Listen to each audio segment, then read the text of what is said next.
Welcome to the Jim Acosta Show, and it's another day that ends in Y and Donald Trump's cover-up of the Epstein affair.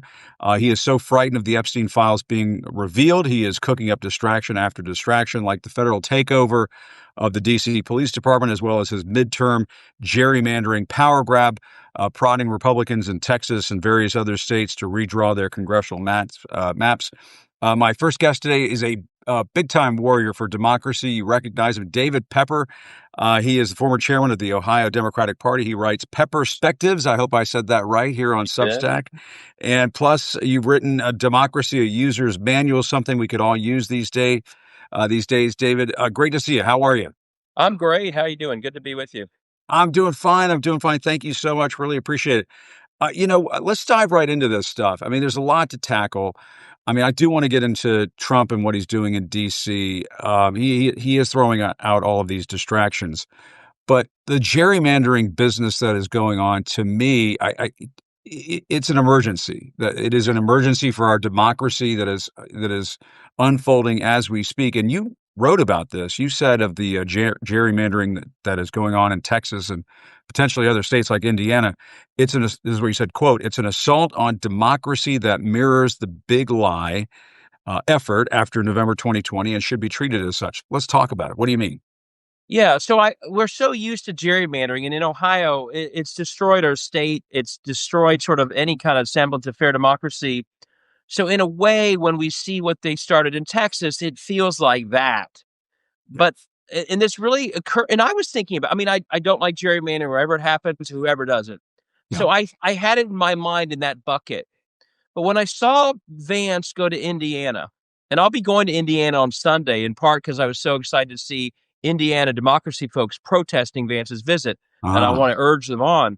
But when Vance went to Indiana and met with the governor and went to meet with legislators to get them to gerrymander Indiana to get rid of the 2 Democratic seats there, that's when I thought, this is the build up to January 6th all over again. Remember when Trump was inviting Pennsylvania state reps to the White House to tell them to fix the electoral college problem, meaning he lost, or calling Raffensperger, or calling the governor of Arizona. He knew exactly where he had lost, and he wanted the outcome reversed to give him a win. And this is the same thing. The problem is it looks different because they're trying to avert losses before they happen. Yes. They know that they're in trouble in the House. And just like after November of 20, they've got their eyes on the states where they think they can squeeze out not victories by the voters, but seats for themselves that they can't lose. And just like that 2-month period, November through January of 2021, they are using this summer to try and rig these elections. So the difference between now and then is 2. 1, they're trying to do it before the elections as opposed to after. And here's the part that worries me. What they were asking then was a tougher ask. Hey, can you undo the electoral college loss in your state? That was so late and ugly and public that there were a lot of Republicans, to their credit, that said, no, we can't do that. Here, they're asking for something that these Republicans do all the time, which is gerrymander. Yep. And so the scary thing for me is this is an ask of these state houses of something that they do, and that's all they've ever done. And half of them, it's the only way they've known politics. So I worry that although this is as dark as that, we see it as sort of normal gerrymandering, and the people being asked to do it will be far, as we see in Texas already, far more likely go along. Which all this is, and I'll wrap up in a second. All this is to say, we need to treat this like the Texas Democrats are. This is not just normal gerrymandering as bad as this. This is a midstream, full-out assault on democracy before an election that can knock them out of power. They see it that way. They're plotting it that way. We have to react the same way, or we will lose. Yeah, no, when Trump said the other day that he was entitled to 5 seats in Texas, you're not entitled to anything.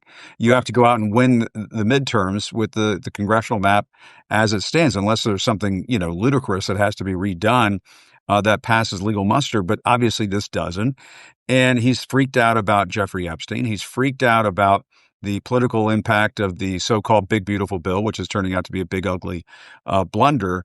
But my question is whether or not they can get away with it, David. I mean, quite frankly, I think in Texas, I was talking to Colin Allred yesterday, who's running for the Senate down in Texas. He says ultimately they may get away with this and claw back these seats, which means it's game on. California will try to do the same thing. New York will try to do the same thing. This will all get tied up in the courts, and I suppose it may go to the Supreme Court. I'm worried he's going to make this such a hot mess that we won't know how to untangle this. Yeah. And so longer term, I really Yeah. do worry about a world where everybody gerrymanders. Yes. That is a world of no democracy. So I hate that we're in this moment, but I also think there's a lot we have to do. Well, we can talk about it. To sit back and let him steal five Democratic seats in Texas and do nothing anywhere else is a recipe for just giving away the store. Yeah. So I do think Gavin Newsom saying carefully, listen, we don't want a mid-decade gerrymander, but we have no choice. If you do this with 5 seats, if we don't respond in kind, we are just accepting having our democracy upended. But I like the fact that they're at least making it conditional. And my other hope longer term is this does give some impetus to say the better world from everybody gerrymandering is a world where nobody does. So let's bring back to the Congress the For the People Act that would have ended gerrymandering. But the one other thing we have to be clear, and I did this on the whiteboard I did earlier today. Yeah. Not only are they doing this for the reasons I've described, they are now gaslighting. And J.D. Vance was on TV shows on Sunday saying, we're only doing this because they gerrymander. We're not gerrymandering mid-decade. Not a single Democratic state in the last year has said, we're going to gerrymander anew or we're going to district anew. When we had votes in Congress to end gerrymandering, all Democrats voted to end, Republicans voted not to, and then they filibustered it. The biggest Supreme Court case on gerrymandering, basically, I hate to say this, any hope that the federal courts will help here will not happen. The Supreme Court in Rucho, which was a 2018 case where North Carolina were Republicans, were literally caught doing what Trump did. They literally said, we get 10 seats no matter what because we're the better party. The Supreme Court said, even in such an egregious circumstance, courts don't even have jurisdiction to hear the case. But even in that case, Democratic attorneys general went to the Supreme Court and said, we don't want gerrymandering. And all the Republicans said, we don't think courts should hear it. So over the last 10 years, it's very clear Democrats have even changed the rules in their own states and are now sort of paying a price for this by ending gerrymandering. So my hope is if it gets ugly enough, because there does have to be a pushback, that maybe longer term it gives some impetus to say through a constitutional amendment or through legislation, let's just have a system where neither Texas nor blue state can gerrymander. That's the best, result. But in the short term, we've got to stand up to what is not just a gerrymandering battle, but a deeper assault on democracy that looks a lot like, as I said, the pre-build to January 6th. No, I mean, you can't let Trump just go and steal 5 seats in Texas without responding. I mean, I think that's why Kathy Hochul has said this. That's why Gavin Newsom has said what he has said. You can't just unilaterally disarm. I mean, that allows an assault on democracy to take place. So you've got the whiteboard. Is there anything you could show us on the whiteboard? Help us. So the whiteboard was me it. earlier today, just pointing to different states and showing that in 2020, they had their 4 or 5 target states. In 2025, they have different target states. It's the same strategy. It's just a before election versus after election strategy. Well, and Trump, of course, has learned all the wrong lessons. He got elected back into the White House despite his efforts to overturn the 2020 election, which landed him in legal hot water. And had it not been for the Supreme Court, he who knows what might have happened with that case. But you're absolutely, I remember, talking to Brad Raffensperger about this. I mean, Trump literally tried to steal the election in Georgia. We all remember, the governor in Arizona, his phone going off in that infamous press conference or whatever it was. And you could hear the phone just going off and it's Trump calling. I mean, so he's obviously doing this again. The question I have is whether he can make this such a mess, and maybe you can answer this, maybe you can't, that there will be an attempt to postpone the midterms, that the Republicans who are holding the leadership positions in Congress will attempt to postpone the seating of a new Congress. Right. Could we get into that kind of a doomsday scenario, or is that just I too mean, far fetched? Did the court step in and anything's say no way? possible.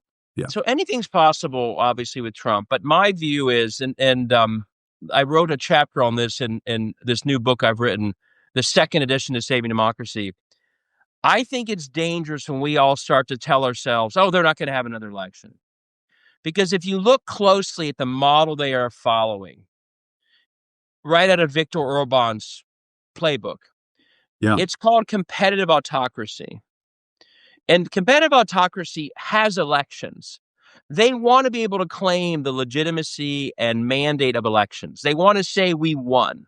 yeah, So their model does not cancel elections. At least that's not what the competitive autocracy, that they have been studying and modeling for years does. It basically does what we're seeing now, which is we have elections, but they do everything in their power to predetermine the outcome through gerrymandering, voter suppression, voter intimidation, maybe by having troops in certain blue areas. right, And so my attitude is knowing their model, that it generally includes elections, but its attempt to tilt the results. We have to be fired up for these elections, and we have to fight like hell, like right now, every time we see them adopting a quote competitive autocracy practice that will tilt the elections in their favor. And that's why it's great that Texas Democrats have left. We should help yeah, them not go back. It's great that certain governors are saying, if you do it there, we're doing it here, because their goal in the end is to have elections, but to have results that they know they're going to win. yeah, And so we need to be energized and show up in bigger numbers than ever. When we say to ourselves they may not have elections, we may voter suppress ourselves and not care because we think it's over. We need to say, no, no, the model they use does have elections, but they rigged them. We got to get involved whenever we see that happening. And then we got to organize and show up bigger than ever to win the elections we're going to have. So yeah, that'd be my take on it. no, and I think the Democrats have to be smart about this, and to some extent take a page out of Donald Trump's playbook. Remember when he was all that legal hot water, his attorneys like Todd Blanche, like Emile Beauvais, did everything by hook or by crook to delay proceedings, to request, various proceedings to take place that just delayed the process just enough where the clock just ran out, Yeah. and Trump wasn't held accountable. I think those kinds of same tactics should be employed by the Democrats as we go into this. So the state lawmakers fleeing Texas absolutely makes sense in that regard. And so you Yeah. have to, you almost have to duplicate what he's done in the past. The thing that you just mentioned a few moments ago about putting uh, police officers or troops outside polling stations, it does remind me of something I saw, a very disturbing story in the Washington Post today that says that the Trump administration is evaluating plans that would establish a domestic civil disturbance quick reaction force composed of hundreds of National Guard troops tasked with rapidly deploying into American cities facing protests or other unrest. This is according to internal Pentagon documents reviewed by the Washington Post. I mean, this is just nutty dystopian Handmaid's Tale type stuff, but it makes me wonder, do they try these kinds of intimidation tactics outside of polling stations? Perhaps they put ICE outside of polling stations to discourage Latino people from voting and so Yeah. on. Yeah, I think that is something that, so I wrote this book last year called 2025. Yeah. And I was imagining trying to scare people to voting not for Trump, what would happen if he won. And I hate to say it, if you read this book, which was fiction, so much of it's happening. Yeah. It's quite predictable. What you just described, I think, is quite predictable. Mm. The difference between 2017 and 20 and now is Trump always wanted to have military cover protests. He wants that crackdown. The difference Yes. between now and then is he was surrounded by people then, to their credit, who sometimes would stand up. Generals said, no, we're not sending troops to monitor protests. Now he's got lemmings like Hegseth, who clearly eagerly go along. So I do think we need to be prepared for that stuff. Yeah. They are crossing red lines right and left. The D.C. thing is clearly, cooking up crime numbers to justify a power grab. And I'm sure we're going to see that in other cities. Can I say one quick thing back to the Please. gerrymandering real quick? No, yeah, please. I know. Yeah. So one thing I really want to emphasize, and this gets back to my books and this whiteboard. Here's our mistake for 30 years has been not seeing, and this is why I wrote the first book I wrote, nonfiction, was The Laboratories of Autocracy, that the front line in their assault on democracy are the state houses of this country. Yes. Democrats have largely focused on federal races in swing states and decided years ago, don't worry about the state houses. They're not that central. We can't win them anyway, so who cares? And what happens in that situation is, who's doing the gerrymandering? The Texas State House Republicans. They're the ones who do it. The Yes. Indiana State House Republicans, the Ohio State House Republicans. And largely, until very recently, we don't run against half these people. We Yes. literally let them do the worst things, and they don't face an opponent the next November. So, of course, they're going to keep doing them. So, in addition to whatever we have to do in blue states to counter it, Interesting. in addition to having Texas Democrats go to Illinois, our number one response to all of this should be, we are running against all the Texas Republicans who are voting for those awful maps. You And we're need going to to, run hard. And we're going to yeah. talk about Medicaid cuts and the destruction of schools. Because until we make, going back to accountability, until we make them feel in their own next elections accountability, again, most of the extremism in this country is passing through the red districts of state houses, not Congress. Yes.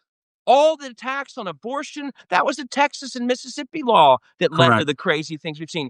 And we don't run Yeah. against half these people. So we have to play defense like the blue governors are doing. We have to play defense like the Texas Democrats leading. What's offense? It's going right at them in the red states where they're doing the damage and making them feel, even if they win, that for the first time in their careers, someone knocked on the doors of every neighbor and said, your legislator is the one who destroyed our public schools through private vouchers, destroyed Yep. Medicaid, and is chasing women out of Texas because she's searching reproductive freedom. That's how we get on offense to stop a lot of this stuff. And that's the shift we have to make longer term to get back the democracy we're losing in all these places. David, that is such, I mean, that's an excellent point, and I think you're absolutely right. I think there are probably a lot of people who live in red states who maybe live in a state senate district or a state representative district and say, oh, well, this person's won the last 15, 20 years. There's no way this person is going to lose. Why should I bother? But Trump and the Republican Party brand could be so toxic come this time next year that in some districts, in some state senate districts and state rep districts, you're absolutely right. Many of those lawmakers could be highly vulnerable in ways that people just did not imagine to be the case. I mean, I remember when Barack Obama won in 2008, he had massive coattails in turning over the Congress, and it resulted in a whole slew of Democratic lawmakers in the House and the Senate winning in places that were just not contemplated, that were not thought to be likely. And you're absolutely right. The same thing could happen in these state races. The other thing I want to get into. And by the way, real quick. Please jump in. If you don't beat them, running against them is better than silence. You want them to think, even if it's a gerrymandered district that they're probably going to win, that by having the Democrat run, I want them to hear from their neighbors, man, I thought you were the nice guy in the parade. I didn't know you voted for all this. So there's a measure of accountability just from running. It also lifts turnout, by the way. So Colin Allred isn't stuck in a state where half the districts aren't even being competed in. But the run itself is public service, even if you lose in a world where these uncontested races are poisoning democracy. So running alone brings accountability that they otherwise just never face. They're reappointed essentially and not even reelected in a lot of these places. Well, the couch is not the alternative in these upcoming midterms. Right, I mean, exactly. And in these state races, I mean, there's one coming up in Virginia this fall. There's one coming up in New Jersey in this fall. And I was driving around the hollers of Virginia today. I was picking up my dad. He was out in West Virginia, of all places. We were driving back through Strasburg, and there were these Winsome Sears, a couple of Winsome Sears. She's going to lose badly to Abigail Spanberger. Now, people might be under the assumption that because Abigail's going to cruise to victory come this fall, that they don't need to get out and vote in some of these state representative or state senate races. That's not true. You have to go out and vote. There is no other alternative because of these exact dynamics that you're talking about. Yeah. And I think you're absolutely right. This message has to get out in ways that they just have not gotten out before. That voting really, it might be. I mean, we say this every election. This is the most important election of our lifetime. This might be the most important midterm cycle that I can think of in a Yeah. very long time. Yeah, let me say on that you know Yeah, one of the real lessons for everybody is that guess what? We're not the first generation of Americans we are not the first generation of Americans that didn't have to worry about the state of democracy. I think we kind of thought we were. And what we are in the middle of is the same battle for democracy that's been our entire nation's history. But and people before us have overcome worse challenges to democracy, the abolitionists, the suffragists, the civil rights heroes. We have grabbed the baton from them. It has yeah, always been a struggle. But one of the most important points, going to your midterm point, the length of the darkness, the length of the suppression of democracy depends often on how fierce the pushback is immediately. What we are living through can last for 2 or 4 years, yeah. or like with Jim Crow, 80 years.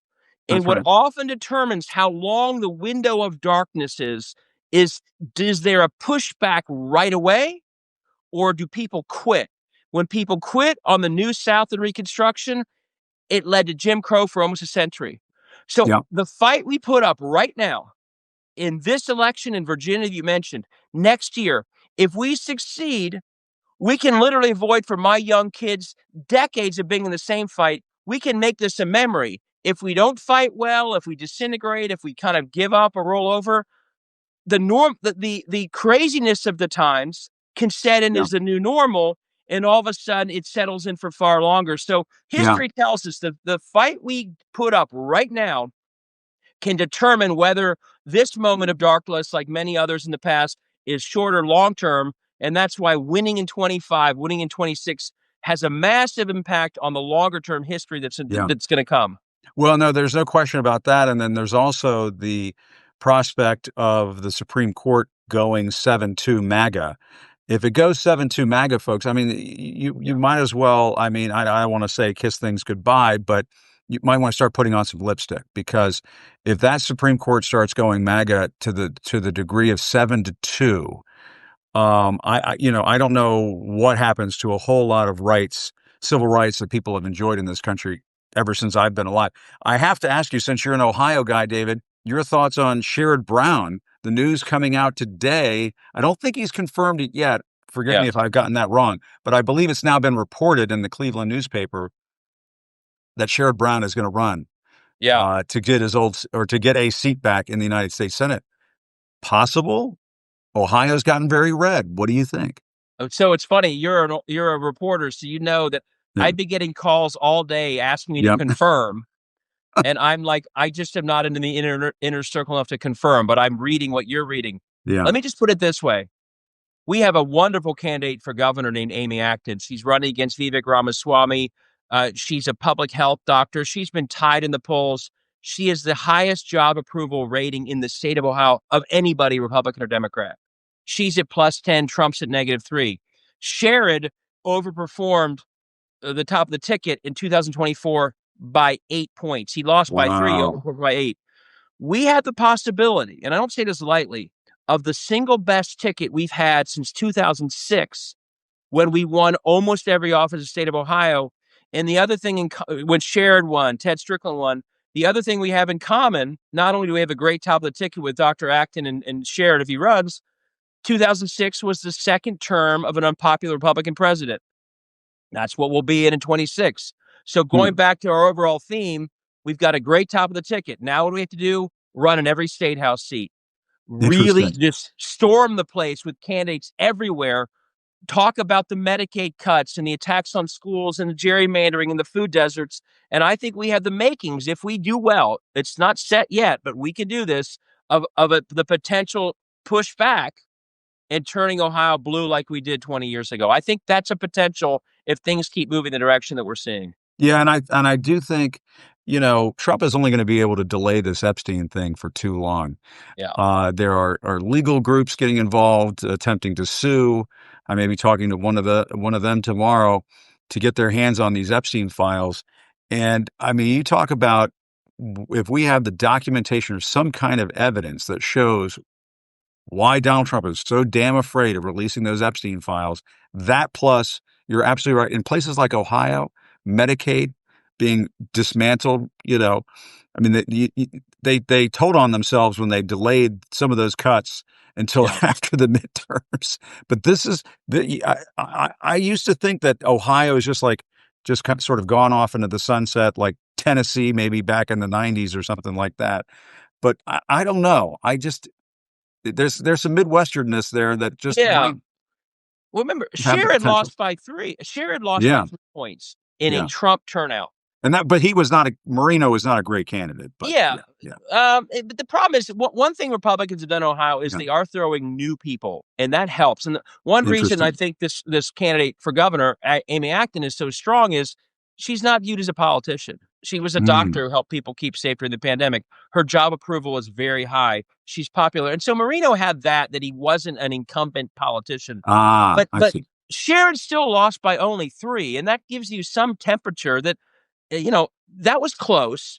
If it's a midterm where the momentum is with the Democrats, with all the Medicaid stuff, and I've been going to visiting on a regular basis of a food bank in rural Ohio, almost an Yeah, 80-20 Trump county. And people are lining up for food help, SNAPs being cut, emergency grants that allow this food bank to pay. So this is happening not just in urban Ohio, but those yeah, Medicaid cuts will take a toll in rural Ohio, as will other cuts, as will some of the tariffs on ag, you name it. So I think, if the wind is at our back, I think both our governor candidate and Sherrod, if he runs, will have a real opportunity to win. And that would yeah. be great for Ohio, and it would be great for the country. That could be the state that determines the makeup of the Senate if Roy Cooper also runs very well in North Carolina. No, you're absolutely right. And depending on what Senate candidate you come up with in Texas, I mean, they have some very strong contenders at this point. But I like your enthusiasm, David. And I mean, to me, I think the message, if we could take one from this conversation, is that complacency is not an option. Everything is on the line in this upcoming cycle. Absolutely. The Yeah, lesson of history is, you're always in a battle for democracy. It's not yeah, some moment like John Lewis warned us this. When you yeah. lose it is when you quit and get complacent. You Mm. keep fighting, and over time, if you do it well, you can overcome it. But fighting really hard in the next year and a half could literally alleviate our kids and grandkids of decades of being in the place we are right now. That's how important this next cycle is. You're absolutely right. David Pepper, great to talk to you. Thank you so much. Really appreciate it. Check out David here on Substack and all of the books he's written. Just go on Amazon and type his name in there. You'll see all the books. And David, thanks as always. Let's do it again. Really Yeah, appreciate the thanks, Jim. time. Really appreciate it. Take care. All right, good stuff. Love the whiteboard too. Thanks as always. Thanks. All right, good to see you. That's David Pepper, and I've been wanting to get David on for some time because it's important to tie these threads together, folks. I mean, you have what took place in D.C. yesterday. It's still being rolled out today. I mean, it was just reported earlier this afternoon that 800 National Guard members started to arrive in the Capitol just a little while ago here in Washington D.C. And this is, I mean, the implementation of Trump's takeover of D.C. They're calling it a takeover of the D.C. Police Department. I mean, it really is a takeover of Washington when you start to see members of the National Guard arriving for no damn reason. Uh, there's crime here. Yes, there's crime in other places. There's no question about it. Do we need the National Guard in Washington, D.C.? As you saw yesterday on this program, I was live from a public park. All I had behind me were people walking their dogs. I had Duke sleeping under a park bench. Obviously had nothing to worry about. My pal Olivia Troy was down by the White House. She was reporting on the tourists from the scene because nothing was going on. That was the point of us going out there, to show what a ludicrous endeavor this is. But it's Trump trying to distract from the Epstein files, and he is trying to get himself out of hot water here. There's no question about it. I do want to go very quickly over to my friend Dr. Robert Davidson. Dr. Rob Davidson has been just doing fantastic work, talking to the public about public health issues for quite some time. Dr. Rob and I used to speak all the time back in the day during the COVID pandemic. And so he and I go back a ways. And he's starting up a new Substack this week called Paging America. And you're going to see a lot of Dr. Rob, getting great healthcare information out to the American people. One of the things that we have to talk about, obviously, and I'm going to plead guilty here. I have not been doing enough on RFK Jr. and his nuttiness over at HHS. That stops right now. Dr. Rob, great to see you as always. Congrats. You're launching Paging America, I believe, this week, correct? This week launched it, I believe today we launched a Substack. We've been doing a podcast for a few months, feeling out the territory, getting our feet wet, and hopefully shedding some light on all the ridiculousness at HHS and everything they're doing in Congress and the White House to hurt my patients, frankly. There's a lot of hurt going on right now, but the thing that we need to talk about, and it's something because of the summer of Jeffrey Epstein and everything else for Donald Trump, a lot of stuff gets moved to the back burner, not intentionally. It just happens. But this has been on my mind because I covered the COVID pandemic from the White House, right? When you and I would speak from time to time, and Donald Trump just royally effed that whole thing up. I mean, just the other day, RFK Jr. announces that HHS is canceling at least $500 million in federally funded mRNA vaccine development. I mean, those are the types of vaccines that saved possibly hundreds of thousands, maybe millions of lives during the pandemic. And I was just going to mention, Donald Trump said at the time in a speech delivered from the Oval Office, this is, quote, "This is one of the greatest scientific accomplishments in history. It will save millions of lives and soon end the pandemic once and for all." For all the shit that I give Trump, right? There was one thing that that he kind of had right. For all of the times he was undermining it and everything else. But your thoughts? I mean, he was insane when it came to masks, when it came to UV light in the body and bleach and all of that. He doesn't understand vaccines or the development of vaccines. That's fine. Presidents don't need to do that, right? They don't have to do that. I don't remember when the polio vaccine came out, but hopefully the White House knew nothing about that. But they said to their scientists, they said to the experts, "How do we get rid of polio?" And they said, "Here's what we do." And people lined up. And so they said to the experts in 2020, "How do we end this pandemic? How do we save millions of lives?" And they said, "We have this platform that's been around for a decade. We think it's ready for prime time." And it turns out it was. And we can develop a vaccine so fast, we can start to actually wipe this thing out. And they did save millions of lives. And under normal circumstances, Trump would have run on that in 2020. He'd be talking about it now. Every day he would be talking about it rather than all the other foolishness he talks about, because it was probably the singular accomplishment of his first term that actually helped people, that actually saved lives. And now, RFK Jr. is out there, denigrating that same technology and wiping out funding to that same technology. But, Dr. Rob, I mean, this was totally predictable. I mean, during the campaign, RFK Jr., jumped on board the Trump campaign, and through his support behind Donald Trump, it was sort of assumed at the time that he would get perhaps some plum role in the administration. I mean, Trump sort of went for it and gave him HHS, which is insane. But I mean, your thoughts on just what the impact will be to public health, the way they're going after vaccines, and in particular, the mRNA vaccines? Yeah, I mean, I think for public health and certainly for pandemic response and pandemic preparedness, it's a crisis in the making. And it's almost one of those things, you don't know what it will do until it happens. And then we can't say what would have happened had the research been there, but we know that if we're faced with a bird flu pandemic, in the next decade or so, right, and we kind of stop the clock in mRNA technology research, and then we don't have that as available, we're going to lose lives. But it also it's a treatment not just for infectious diseases, not just for pandemics. There's been trials looking at treatment of cancer. Routine cancer treatment is giving people a chemical that kills cancer cells, but also kills good cells, and people lose their hair, people get violently sick, and people kill their bone marrow and get opportunistic infections. With this mRNA technology, they can actually target the person's own immune system against tumors, and they showed promise in brain tumors. I had a close family friend who died of a glioblastoma, horrible brain tumor at 39 years old.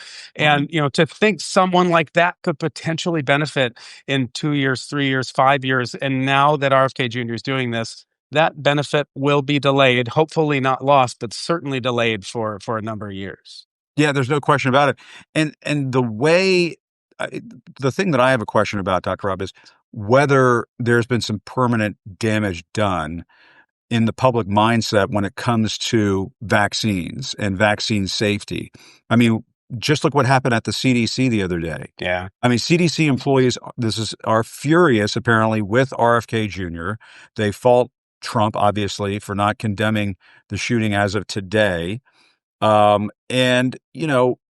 the apparently the shooter left behind some sort of material that indicated that he had something against these vaccines. And so in that the coronavirus was on his mind. Your thoughts on that? I mean, we're seeing public health workers under attack. Yeah, I mean, it's one thing to undermine public health and undermine the institutions that we depend on that have brought us, cures to things like polio, got rid of smallpox, that, stopped the COVID-19 pandemic as quickly as it did, or at least slowed it down and saved lives. And it's a whole nother thing what they're doing in inciting violence, right? Setting up the CDC as some kind of enemy, and Trump would always call the press, full well, he called you the enemy of the people. Yeah. And still, I'm sure does. But RFK Jr. basically calling, institutions of higher learning and research and the CDC an enemy of the people, right? Telling people that they, screwed up the COVID-19 pandemic, and this is the fallout, right? This happens. People get animated. Political violence is certainly something we all should be concerned about. But this is just a whole nother level, right? These are not political people working at the CDC. These are people who literally dedicate their lives to trying to save lives. I'm an ER doc. I've saved lives in my career. I have not saved as many lives as a researcher at the CDC that's working on vaccines. Those folks save hundreds of thousands, millions of lives in their career. And it's really awful that this guy who's the head of that whole department is the guy who's throwing fuel on the fire of all of that rhetoric. Well, and you also have there are a couple of other factors going on. You have people leaving the world of public health because they say that forget this, I'm not going to deal with this anymore, I'm out of here. And then you also have some of the people who are being put in high level positions at HHS, very important positions, who, would not usually get that kind of position in a Republican or Democratic administration. But because RFK Jr. is there, all bets are off. Yeah, I mean, HHS was never considered a political appointment, right? You put someone there who can run an agency. You put people at the CDC, at the NIH, FDA, right? Those agencies, and ensure the safety and health of everyone in this country. But really, the trade-off for Trump when he brought RFK Jr. in, I mean, there was reporting at the time RFK Jr. was peddling his Maha crowd to both sides, right? So I don't know that he had some major philosophical affiliation or affinity to Trump. Trump traded control of this entire apparatus for a block of votes. That's how his brain works. And those are the kind of things we talk about at Paging America. People are interested in that intersection of healthcare and politics and building power. I mean, we are hopefully trying to be a part of a movement building power for patients, building power for science, building power for life-saving, treatments. RFK Jr., Trump, are part of a movement that is kind of doling out those healthcare positions, building political power, building electoral power. We have to fight that, but first we have to shine a light on that and make sure people understand what's going on. Yeah, well, and there are some very good Democratic candidates out there who come out of the realm of public health and out of the field of medicine, and they do a pretty damn good job of winning elections. I remember Howard Dean. He was governor of Vermont all those years, chairman of the DNC, and almost won the Democratic nomination back in 2004. But the other thing that we have to get into when it comes to RFK Jr. is this Maha movement. You mentioned it a few moments ago. What are your thoughts on that? Because I kind of wonder if Maha is sort of like the public relations face to sort of put sort of a benign exterior or facade on a pretty radical public health agenda. Sure. Okay. I don't mind them taking high fructose corn syrup out of Coca-Cola and replacing it with cane sugar like Mexican Coke. Okay, fine. Right. Taking red dye this or yellow dye that out of some of the food that we eat. Okay, fine. But I mean, those kinds of changes, those kinds of tweaks are not going to have nearly the kind of impact on public health as undermining vaccines on a wide Yeah. scale. Well, they're nibbling at the edges of what creates chronic disease, right? Yeah. We probably could have a scientific argument: is corn syrup, high fructose corn syrup, really worse than sugar? Sugar is sugar. In some ways, yeah, maybe there's a difference, right? Is red dye as dangerous as they say in the doses people receive them? There's an argument you could have, and there should be a scientific argument. Sure. But them nibbling away at these issues, holding them up, we can't attack that. I'm not going to go to the mat saying, no, we should keep high fructose corn syrup or we should keep red dye 40. Sure, get rid of them. That's great. The problem is they're doing that on one side to appease a group of people and to present a veneer of concern for individuals, concern for populations. But really underlying all that is what you said, attacks on vaccines. It's this big, ugly bill that they passed that RFK Jr., the only thing he had to say about it was complete garbage. He went on CNBC and said, these aren't Medicaid cuts. Nobody cut Medicaid. Right. They did cut Medicaid, right? Those are cuts. These are tens of millions of people who will be without health insurance because of what they did. And this guy is propping up what they did and kind of towing the party line. They put it all under the umbrella of MAHA to make it look like they're actually looking out for the interests of people. But again, it really seems to be a way for RFK Jr. to consolidate his own power and for Trump to keep that group of people in that, or at least for the last election, to get him into that voting block. And probably in some places was determinative, for him to win certain states. No, I think that's right. And I tend to think that MAHA is probably as much of a fraud as MAGA. And I guess we're just going to have to see how that plays out. But when you bring up Medicaid, I was just talking about this with David Pepper. I think it's going to be a potent political issue next year because, I don't think people understand the impact. You are an ER doctor. What that's going to do if Medicaid is going away to a large degree in a lot of places in this country where people need that kind of assistance. They need that kind of help. They do. I've lived my career through an experiment of what having Medicaid and not Medicaid can do. I work in a small rural community, quite poor, and I was there before Medicaid expansion under the Affordable Care Act. And once Medicaid expansion was in full force here in Michigan, luckily under a Republican governor, it was expanded, with the help of our current governor who was in the Senate at the time. And what that did was it took people that I would see month after month coming in with high blood pressure, high sugars. We would get them a prescription. We'd try to find them follow-up, but they didn't have insurance. They couldn't afford their medications. They couldn't go see a doctor. After expanded Medicaid, those people would come in for a sprained ankle or a broken arm and their blood pressure would be normal. You'd ask them how their diabetes. Oh yeah, I've got a doc. I'm on medications. So real world experiment played out and saved tens of thousands of lives, state by state by state that expanded and just, horrifically 10 states haven't expanded for, again, political reasons. I think some of the reasons we still have to always talk about the connection between politics and healthcare. People don't want to talk about it. Most doctors and researchers, I don't want to be talking politics when it comes to healthcare. It should be just a no-brainer, right? We get people health insurance, we make it affordable, you actually save lives. But unfortunately, Trump, Republicans for a very long time, now RFK Jr., they have made it impossible to avoid it. And so I think we all have to, perk up or they're gonna run us over even more.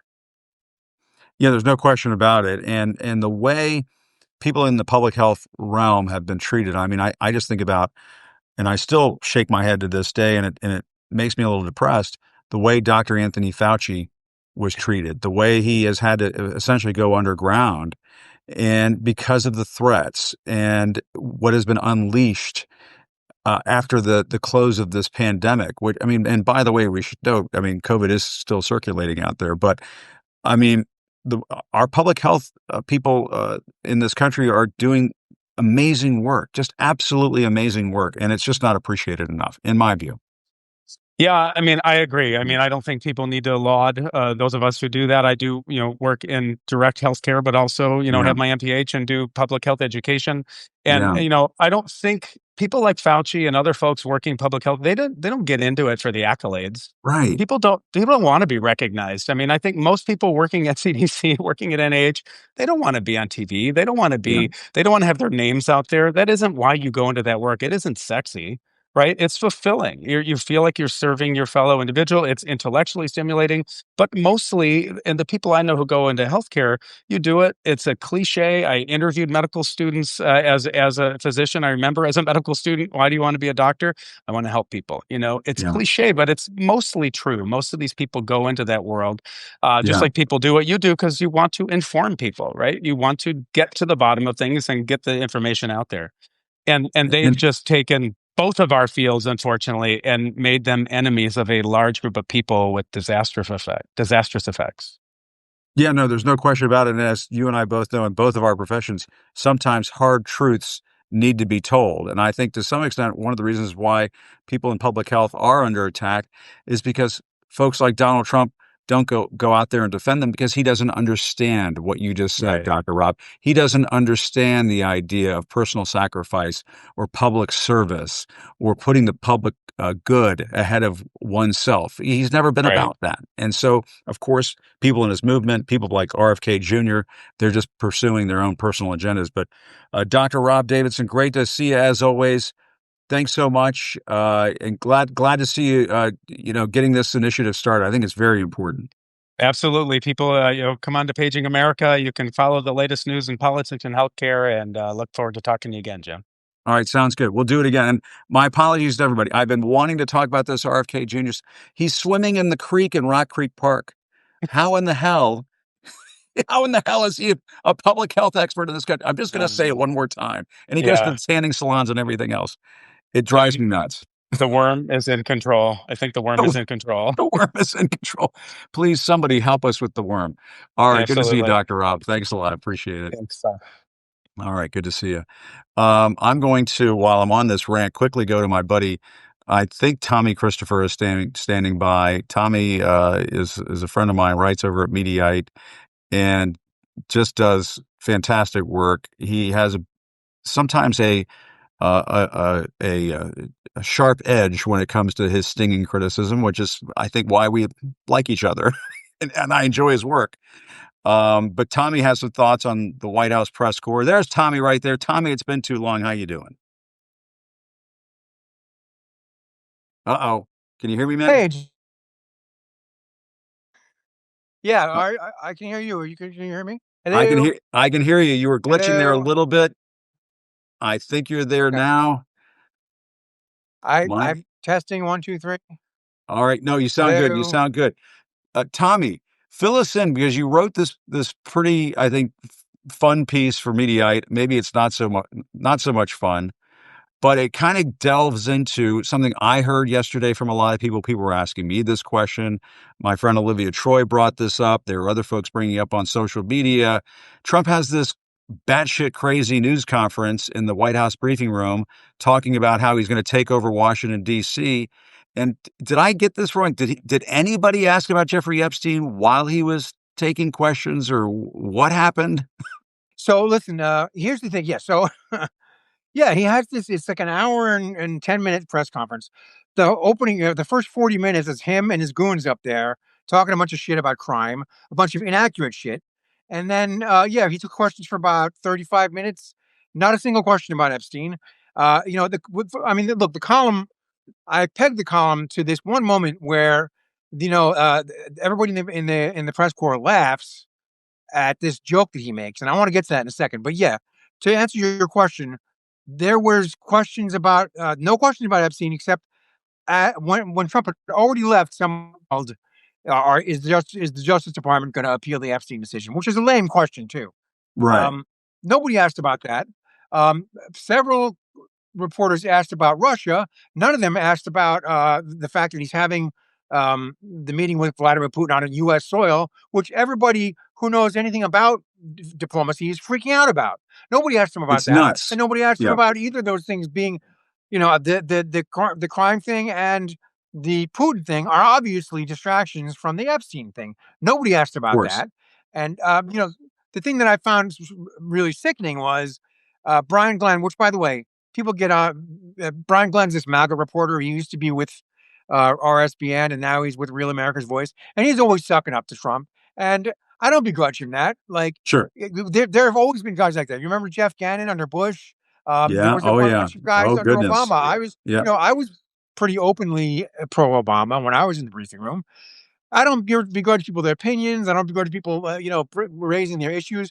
The problem with people like Brian Glenn is Trump is hiding behind guys like, all these guys. He's got a bunch of ringers in there. Brian Glenn asks him, yeah, exactly. Because, like Obama, those guys never really engaged with us, and Bush never really engaged with Jeff Gannon. But anyway, he says, why don't you make a better briefing room for all of us? Which is actually not a bad question. And Trump goes, I don't want to make things comfortable for you. I don't want to make life comfortable for you. And everybody laughed. And I'm like, what the fuck is wrong with you people? This guy had pipe bombs sent to CNN. He inspired a guy to literally commit terrorism against CNN. He has been attacking the press for 12 years now, and they're going to sit there and laugh about this? I was fucking stunned. Everybody I know was stunned with the whole thing. I honestly was stunned with the whole thing. This was a moment really where the press corps should have been grilling him on Jeffrey Epstein. Yeah. Are you going to pardon Ghislaine Maxwell? What do you have to say to the victims who would object to you pardoning Ghislaine Maxwell? What do you have to hide, Mr. President? What is going on in the Epstein file? There were so many questions that could have been asked, and I was very disappointed. And part of it is people get swept up and they have to ask the newsy little nugget question of the day to get their little nugget for wherever they work. But you can't miss the big picture. And Trump, obviously calling in the National Guard for D.C. crime, but not doing it January 6th. You got to grill him on that. Right. Well, this is the thing, and this is where I was going with this too. When I said I don't want to get on Brian Glenn's case or all these MAGA people's case, because there were regular reporters there. Now, nobody from CNN got a question in. I think Elena Shreen was there, and I think she would have probably asked a good question if they would have called on her. So they knew better than to do that. But there was normal people like Ed O'Keefe, Trevor Honeycutt from Reuters, Ed Lawrence from Fox. People who were supposed to be able to ask a decent question. Now, even if you think Epstein is like overblown or whatever, there is no excuse for none of them saying, "Hey, Mr. President, you're doing this shit with D.C. Crime is down year over year in Washington." Right. Nobody said that. That would have been on topic. Nobody said, why are you meeting Putin in Alaska? Isn't that everybody's calling that a big win for Putin? Nobody asked him that. So he's bringing a war criminal to the United States of America. Yeah. My God. Yeah. He's a war criminal. So they even failed at the newsy shit. Yeah. And there was one thing I wanted to share with you, Jim, and I know that we touched on this briefly offline a little bit, and I don't want to hassle with it in the column.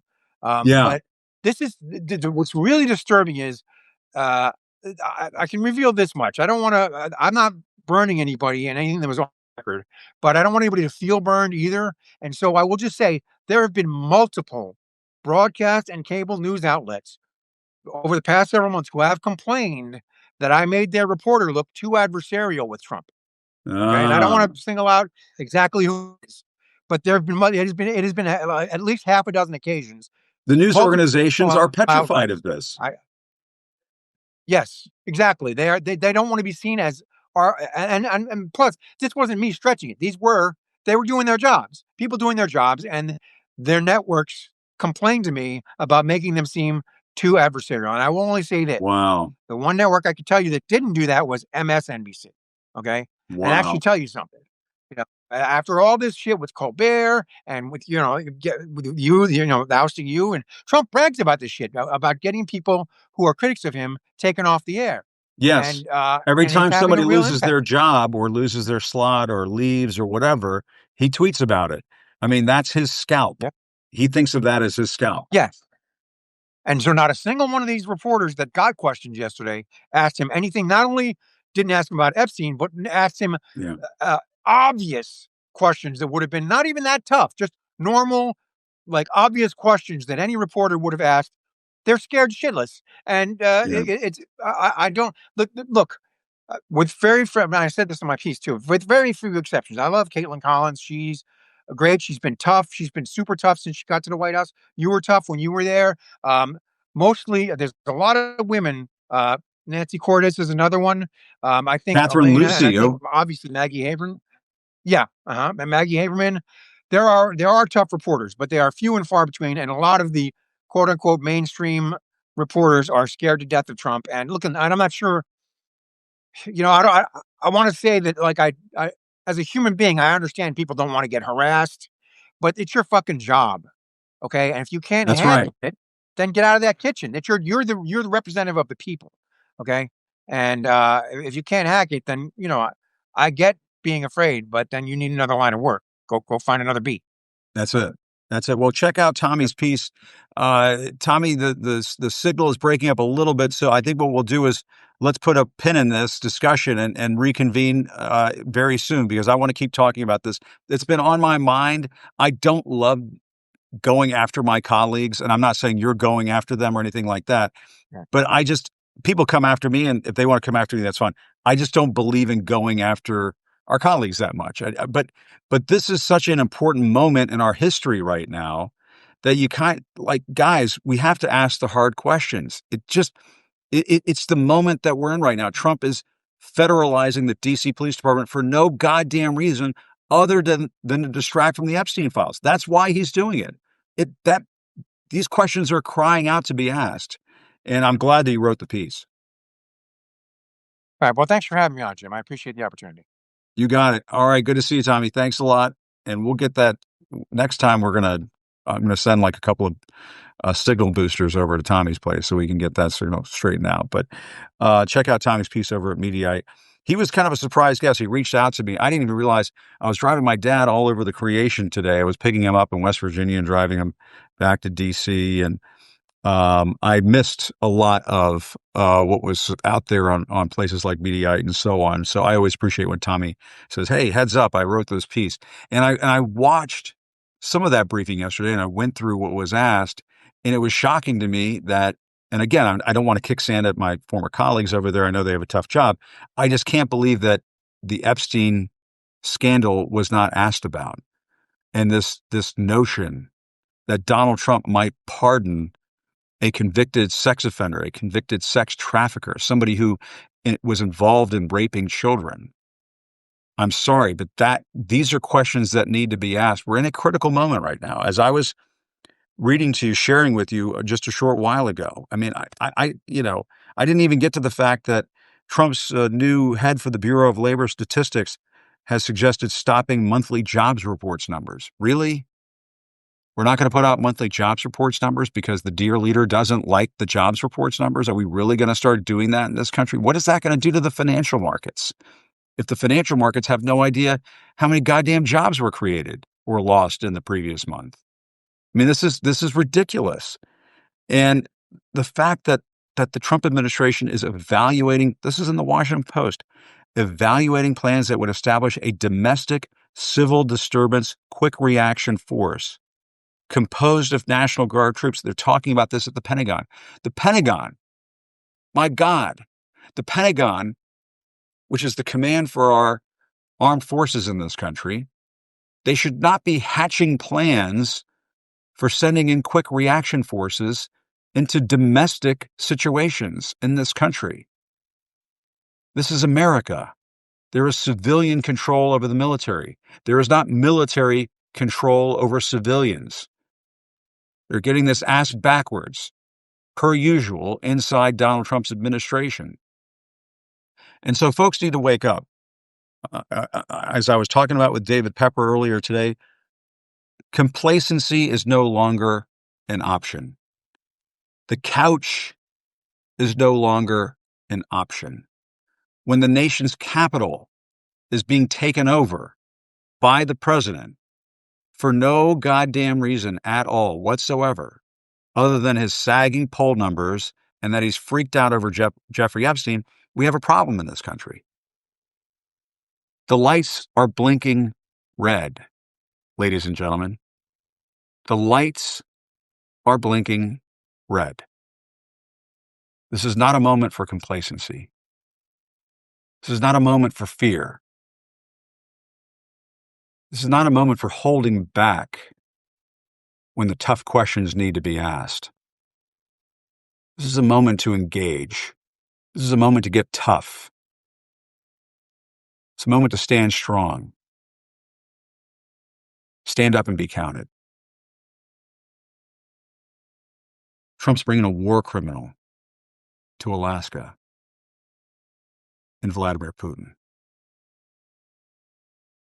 Why are you doing that, Donald Trump?